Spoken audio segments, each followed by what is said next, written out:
Charge! Every American has gotta love baseball. Isn't that right, Cubby? Right. My favorite team is the Chicago Cubs. And notice how the colors of the Chicago Cubs are red, white, and blue. Very American indeed. I guess I should rise for the national anthem right now. And Mama rain. Woo! Play ball! The Chicago Cubs is one of the original and founding teams for the Major League Baseball of America. The Cubs were founded in 1870 as the Chicago White Stockings, and then in 1876 they became the Chicago Cubs. And the funny thing is that the other team for in Chicago is the Chicago White Sox.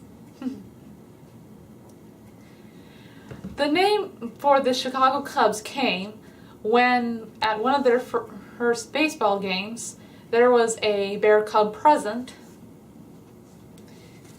Rawr. And then the name stuck. The grounds of which Wrigley Field stand now was once a seminary. In 1914, the field was built as Wrigley Field, and it was named the Cubs Park from 1920 to about 1926, and it officially became Wrigley Field when William Wrigley Jr. of the Wrigley Chewing Gum Company purchased the Chicago Cubs.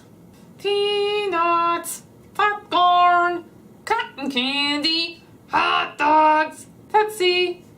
Sir, I'll have one of each. The scoreboard of the Chicago Cubs is the oldest, and the score is changed manually by hand every game. Strike one for the opponent team. The scoreboard was installed in 1937, and at the same time, the new bleachers were installed. There were only minor modifications to the historic scoreboard, and in 1941, the clock was installed. Strike two! On the foul lines, there are retired numbers for 4 Cubs players. On the left is Ernie Banks, number 14, and Ron Santo, number 10. And on the right is Billy Williams, number 26, and Ryan Sandberg, number 26. Foul ball! For decades, the Cubs have waved win and loss flags over Wrigley Field whenever the Cubs have won or lost a game. The win flag is a white flag with a blue W, and the loss flag is a blue flag with a white letter L. Which is kind of ironic if you ask me, because in war and battles, they always wave the white flag when they say, "I surrender." Strike 3! You're out! Whenever the umpire calls strikes, he always uses his right hand. Strike! And then the left hand, ball. 4 balls, you're walked. And, of course, we all know, 3 strikes, you're out. The very famous announcer for the Chicago Cubs was Harry Caray. He started off for the Chicago Cubs' rival, the St. Louis Cardinals, for about 25 years, and then for 11 years he announced for the Chicago White Sox, and for the last 16 years of his life he announced for the Chicago Cubs. His statue is outside Wrigley Field. Nuts! The opponent just scored a home run! Throw it back! Throw it back! I guess I should throw it back. Wrigley Field is the second oldest active Major League Baseball field, since the oldest was Fenway Park, which became active in 1912. And it is the oldest Federal League baseball field still there. Come on, Cubs, let's win this game. You're up to bat now. See some O for offense.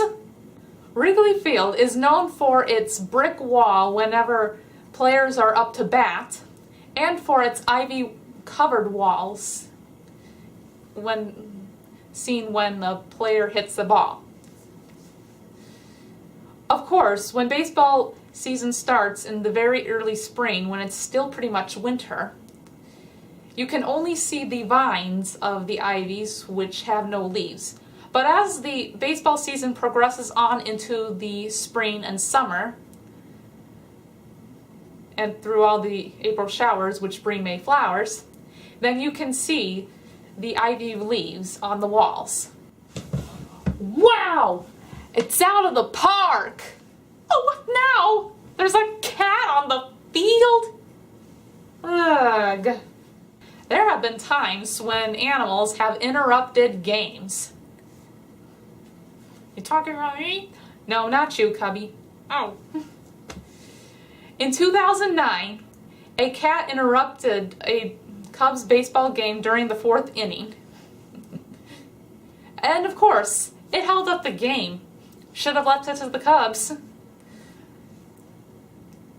And they got the cat off the field, and of course the game resumed.